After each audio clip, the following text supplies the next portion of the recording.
Hi, uh, I'm Reed.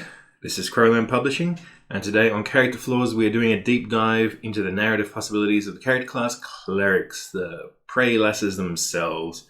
So pull up a pew, get comfortable, because we're going to be here for a while, because we're doing a deep dive into the priests, the shamans, the imams, the witch doctors, the cleric. Alright, so what's a cleric? The most basic definition of a cleric in D&D terms is someone who is granted supernatural abilities by a patron entity. This is usually conceived of as a god, although sometimes it'll be the elements, God itself, the force. Something gives you your power. That's a cleric. And the thing is about clerics is that they're very, very important because they have access to healing and even to resurrection of the dead that basically no other class can do. So they're important. And they're important because you're almost always going to have one in your party. And secondly is that they bring the implications that there are powerful supernatural forces in the world.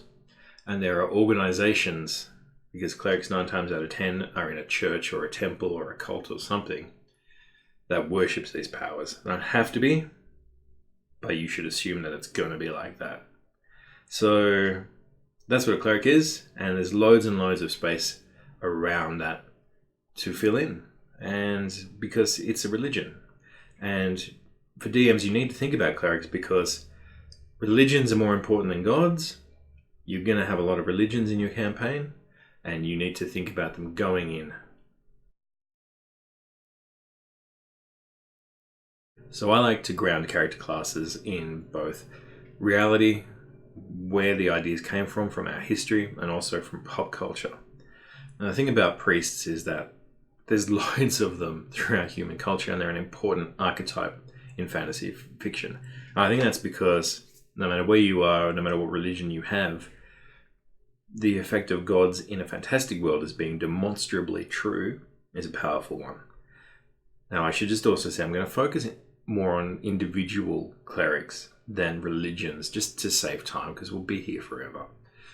But we will do a video on religion and the gods, sooner or later. But anyway, loads of ass-kicking priests. Most of them have supernatural powers, some of them don't. Famously, Friar Tuck from Robin Hood, he is a spiritual advisor. He's definitely spec'd into hand-to-hand combat, and he doesn't have any spells. Any Taoist priest from Wuxia, like they say Egg Shan from Big Trouble in Little China, he'd be a priest in our terminology. Eli from the Book of Eli, if you've ever seen that, if you want to get into that, punching in the face priests. Clancy Brown in Carnival. You ever see that TV show? It's not that good, but he's a cool, evil priest in that as his sort of mind magic grows. Doctor Strange from the comics more than the movie, but Doctor Strange is sworn to a pantheon of gods, and he uses even evil gods, and he uses their powers emphatically with their permission. He is a priest in D&D terms in the comics. I think that's all changed now, but I don't know. Alright, where else do we go? There's so many. David Eddings, the Elenium books, they've got a lot of paladins and clerics in them, because the only magic that exists in those books is clerical magic. Melisandre and Thoros from Game of Thrones, they both get their powers, their magical powers, from their relationship with the gods. The Fiannavar Tapestry by Omar Pal Guy K. Jael, the priestess, fearsome character, she's great. But she actually sets up a division between arcane magic and divine magic. That's an important part of conflict in the books. Very cool. Historically speaking, it's very hard to narrow anything down. But, you get everything from Pope Gregory, who was apparently a powerful sorcerer, to, say, John Dee, who learned the magic of angels. He viewed him... Religious magic is called theurgy. So just keep that in mind. So many saints. I find the story of Hildegard. She received apocalyptic visions. Christina the Astonishing. She could smell sin on people and it made her sick. I've always found that kind of an interesting visual, so to speak. Rasputin. Love Rasputin. He's clearly a cleric with some mind magic. Shabadi Zivan. I probably said that wrong. Wise women and cunning men and Obeah. Caribbean priests, Baal'Shem, the great Jewish magicians. Hand Tremblers from Native American, Kadiches from Australian Aboriginal, with their amazing death magic. And narrowing down figures like this is very, very hard. And I feel like I've left a lot of people out. But there is more than just the war priest in their armor.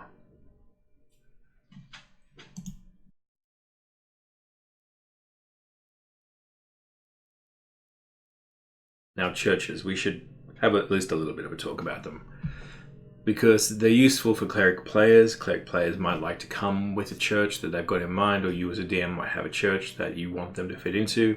You need to work that out with that player. Churches are an interesting world-building device. They're good sources of allies or enemies for players. They're ways that you can bring in the gods in a mediated fashion. Not all clerics are going to want that. Not all cleric players are going to need that. If you are playing like a strange shaman who exists on the fringes of society, you're not going to have a church. If you're a weird heretic or the only cleric with magical powers, you're not going to have a church. But if you do, there's some things to think about. Now, it doesn't matter if you're religious or not when we're talking about clerics. But, I'm Australian. Religion is not really a thing here. It's unusual to meet a religious person. But I remember years ago, I went to a Russian Orthodox church at Easter, which I'd never been to before. Huge, big, dark place, clouds of incense in the air, strange chanting. The crucifix was these tortured Jesus Christ who really, they'd gone to town on him, and these, bearded patriarchal portraits 10 feet tall and amazing stained glass windows. And I remember just thinking, wow, this is religion. These churches are designed to inspire awe. If you've ever been to Rome, which you should, because it's really, really fun, and just the standing in the streams of light that come in and seeing the amazing art and or there's a fantastic book called The Bloody White Baron, in which the writer goes into a cave in Turkmenistan and finds these intense old Buddhist, rock art that's 1,500 years old, of these demonic god figures, Mahakala and things like that. And he just talks about the terror that it inspires, the religious awe, the mysterium tremendum. So think about that sort of stuff when you're thinking about churches. Now, we should talk a little bit about churches. They're important for a lot of reasons, or at least they're useful for a lot of reasons.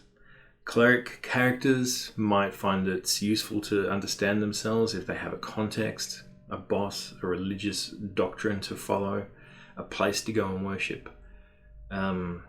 You might find it useful to DM as a source of allies, a source of enemies, a way to carefully mediate access to the gods if you want to have your gods front and center in the campaign. Now, another thing about clerics is that they actually seem to have been based more on knightly orders and martial traditions around the Crusades than churches. So you might want to go and look up guys like the Templars and the Hospitallers and people like that, because this gives you a really, really good model for why a religious person would pick up a sword or an axe or whatever, grab a spell and say, okay, I'm going out into the wilderness to fight. And that's why they're not at home, giving sermons on Sunday. The idea that there is a crusade against evil is important. So that's one to think about with your church. Something else to contemplate about a cleric character, and anyone who worships at that church, is, do they have taboos? Can you eat meat? Do you have to keep your hair completely shaved, or must you never shave it? Do you have to sacrifice gold, tithe gold, or blood, or souls? Do you have to confront all evil, or all just undead, or all devils? Do you have to help the poor and uplift them? Do you worship a thief god? Do you have to steal from the rich? What kind of taboos are important? And again, no one likes it when you've just decided to play a 40k Sister of Battle. You walk in, do you worship the God Emperor? Yes. Not enough. Burn. That's not good for a player character to have. So do take things in stride. Now, I used to work with a bunch of Jesuits, interesting men. And one of the things I learned about religious people is that two religious people could start a fight in an empty room. That there is a reason why there are so many schisms and heresies and apostasies in religion. And you should have a think about some of them. What do they exist within your world? Are they important within your world? Are they going to be important for your cleric class? You should go and have a look at the early wars in Islamic history. You should go and have a look at Mefumado from Buddhism, Buddhist Satanism. You go and have a look at the Bogomils or the Luciferian heresy or the Arian heresy or there's millions of heresies. And you should think about if you have a place for those within your D&D game. You don't have to, but it could be a bit of fun world building. Antinomianism is one thing you should also contemplate, which is that a philosophy that is contrary or opposite to your church's teachings. So in rough terms, it's a bit more complex than this in real life, but in rough terms, Satanism is antinomian to Christianity. What gods are forbidden by your church? What worship is forbidden by your church? What is within your church's boundaries? For example, you might have a death god, and that is she is a goddess of funerals, of passing. When you say prayers to your saints and to your dead, you mediate them through her. Or is she a fearful figure who is not a part of the religious traditions of your church? The same with, you would say that worshipping devils and demons in D&D term would obviously be antinomian to nearly any church. But you might want to also take players by surprise. Maybe hanging out with Mojons or something is bizarre and horrible in your church. So if you want to make churches a centerpiece of your campaign world, think about what they hate.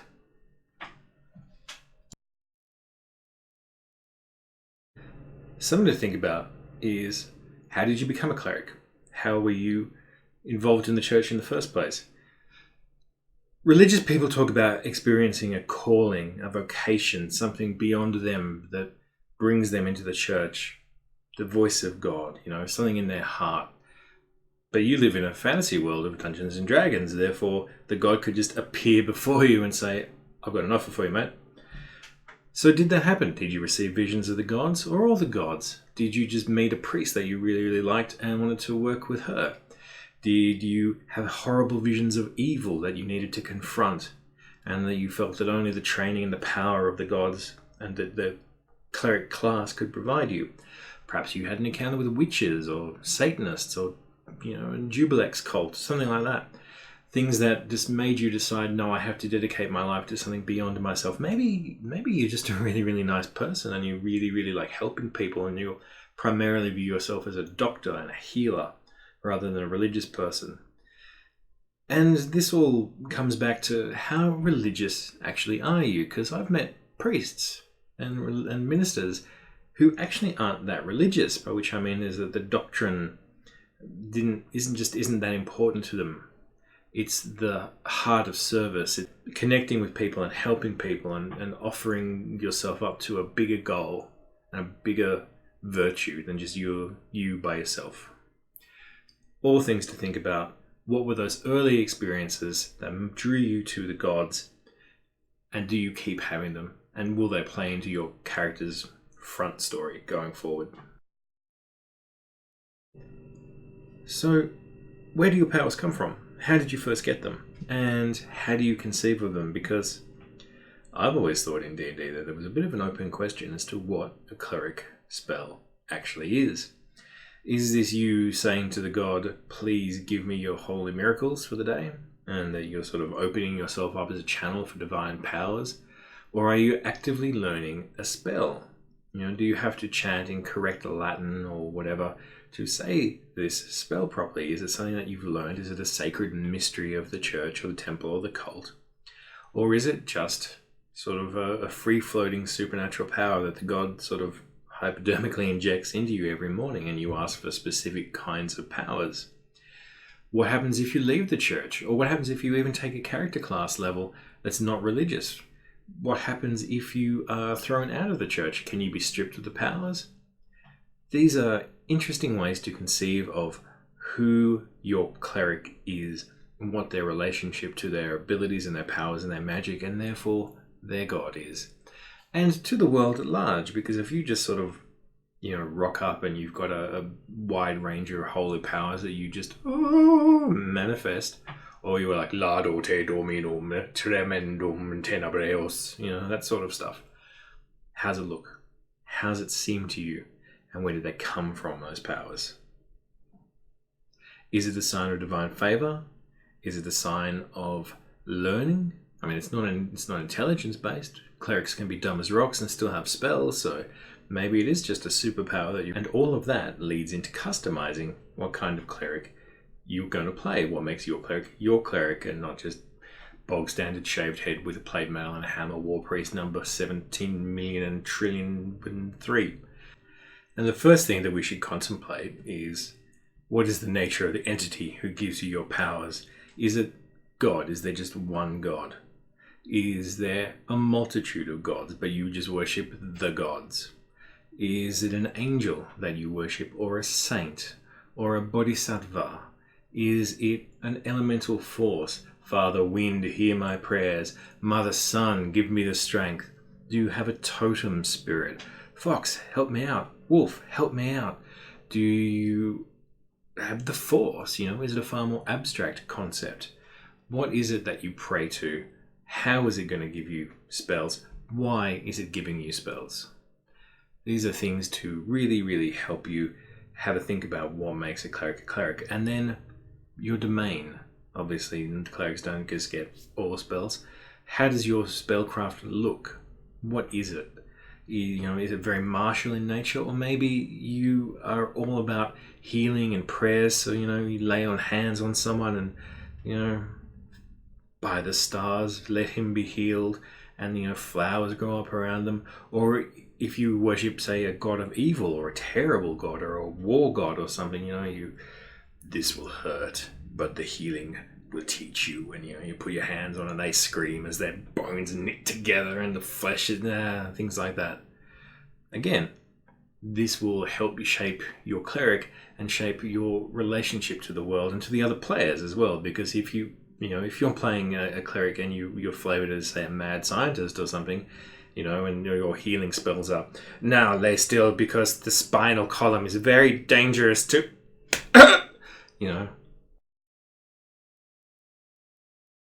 Alright, so with all that stuff in mind, now we have to think about, what is your concept for a cleric? And again, we're just left with so much ground to cover, conceptually speaking. Are you a robed Catholic priest? Do you look like a Spanish Inquisitor? Maybe you even want to really play that up. You've got the pointy cap or hat, and you often speak in Latin and you are a dour figure. Or perhaps you're quite the opposite and you would like to use an Islamic scholar as the basis for your cleric. Words and scrolls and arguments and debates are very, very important to you, and you are a respected person in your community, and you are very level-headed, and wisdom and learning is what is important to you.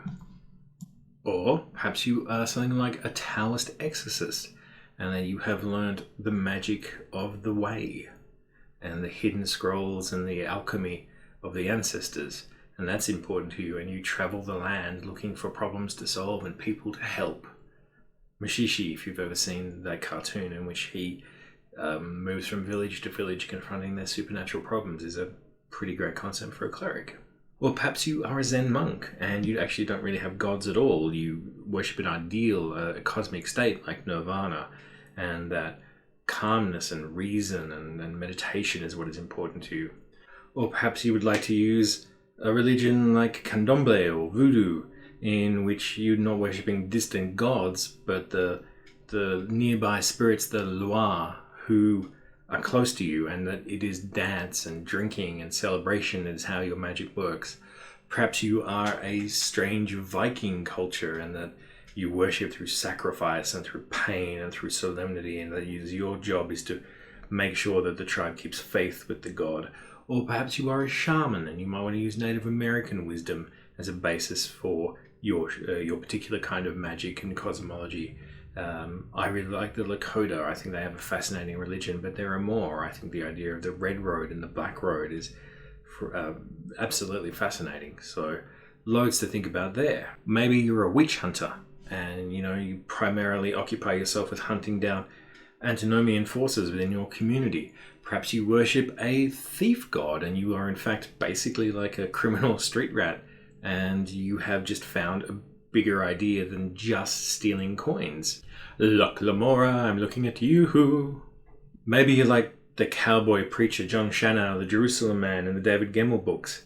Or maybe you worship Thor like from the movies Thor, and that the hammer and the cloak and the ace beard and all the rest of it. That's how you perceive of your cleric. You are trying to act like Thor. You are in a conscious copying him.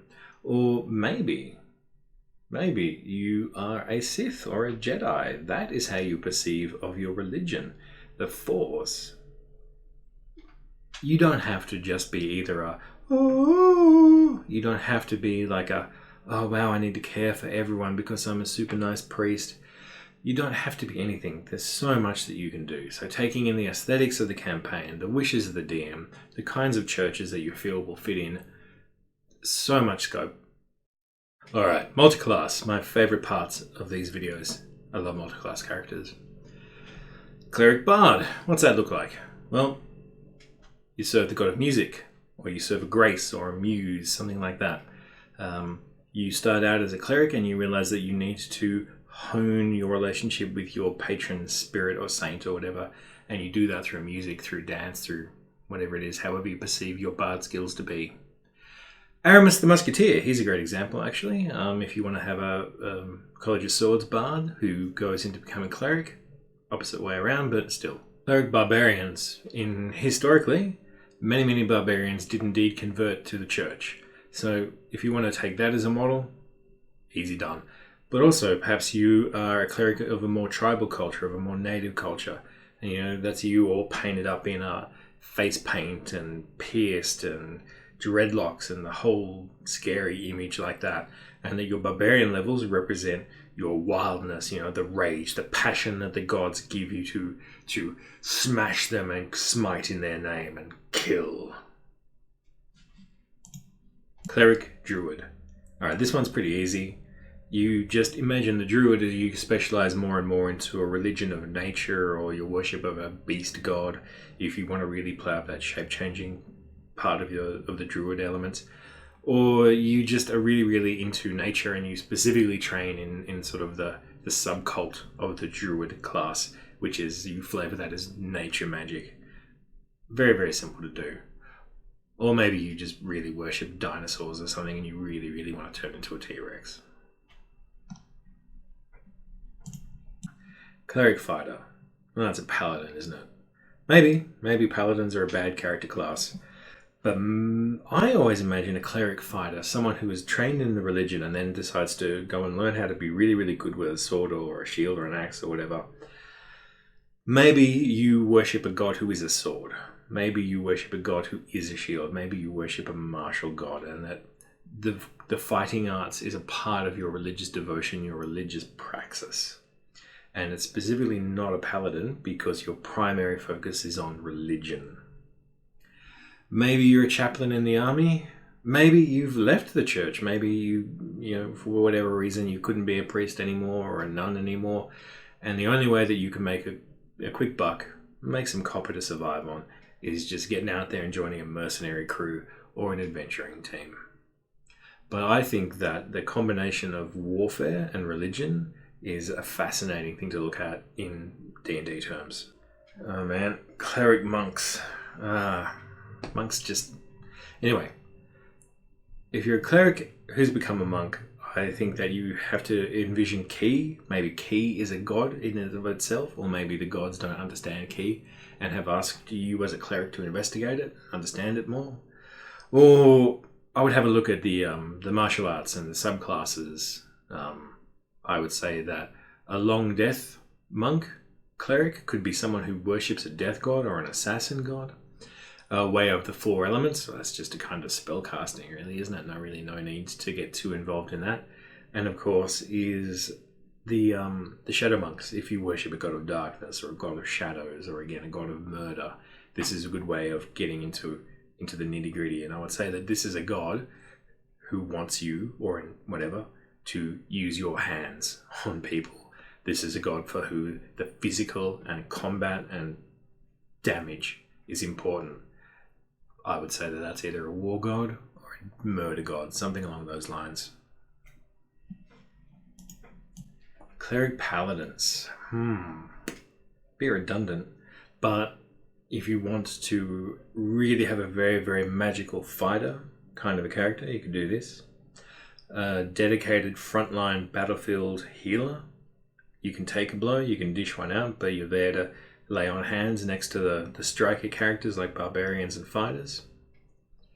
If I wanted to do up a sort of Dark Lord Vader-esque character with a lot of supernatural powers, like storms, rise, that's probably the character sort of class I'd cleric ranger. Pretty easy. You serve a god of the wild, you serve a god of the environment, you serve an ecological god.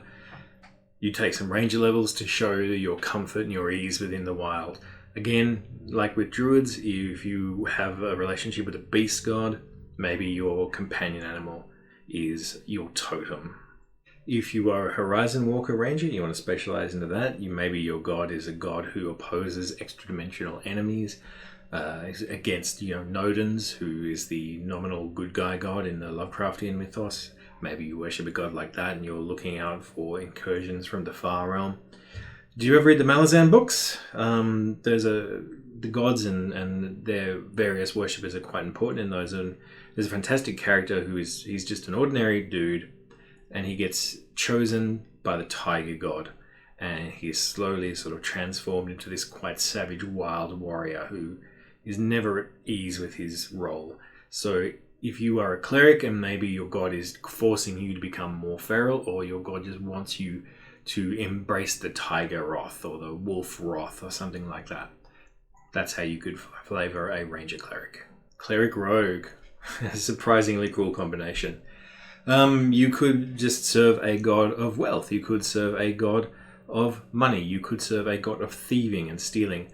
Maybe you serve some sort of god with a radical redistribution of wealth. That is their doctrine. That is their dogma. Or maybe you worship a god who is all about the nous, who's all about the brains and the smarts and the cleverness of the rogue.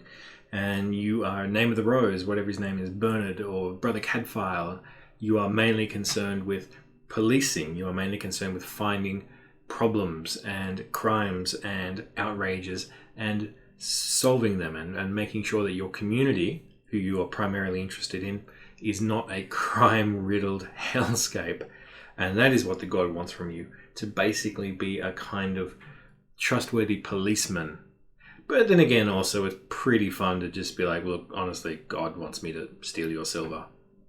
Cleric sorcerers, always easy. Sorcerer doesn't need very much justification. Oh, wow, turns out Granny's a dragon. That's why I'm pretty good with magic. Maybe you worship a god of magic. Maybe you worship a god of sorcery. Maybe this is a divine reward for something that you have done for the gods.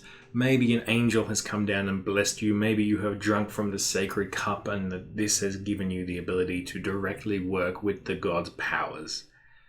Sorcerers are easy. Just any kind of plug-in for any kind of specialty power. You're a sorcerer. Cleric Warlock. Man, box of snakes.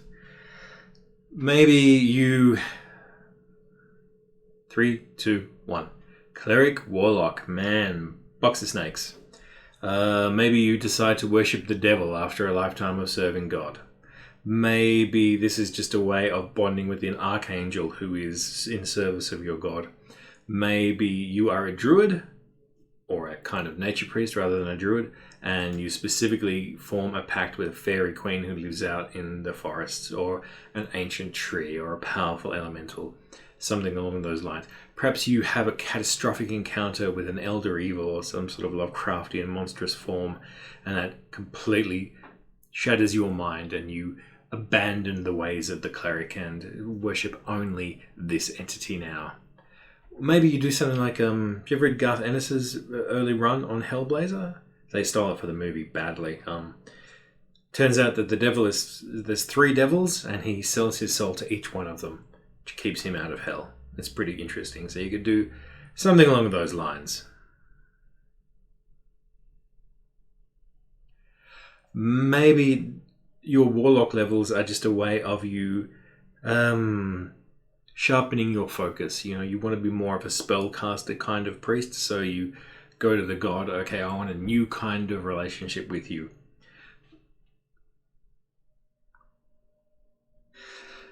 And finally, cleric wizard.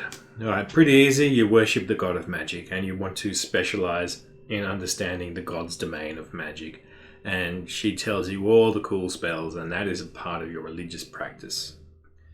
That's pretty easy, but maybe you also wanted to learn how to fight and you didn't want to just do a martial tradition, so that you decided to take some levels of cleric to keep up your ability to cast spells, but you also are handy with a hammer and a shield. Or maybe you are simply completely fascinated with religion and the religion of magic, and that the wizard and the cleric levels are interchangeable because you are primarily interested in the magic rather than the god. Alright. Clerics, I feel like I've barely covered them, but maybe we'll return to them someday. Probably not. We will do gods again. I'll put a link in when I can, when it's done. And I hope you've enjoyed this. I hope it's been useful. Clerics are a great character class. This is YouTube. You know what to do with the liking and the sharing and the subscribing. I'm Christian. This is Crowland. I'll see you next time.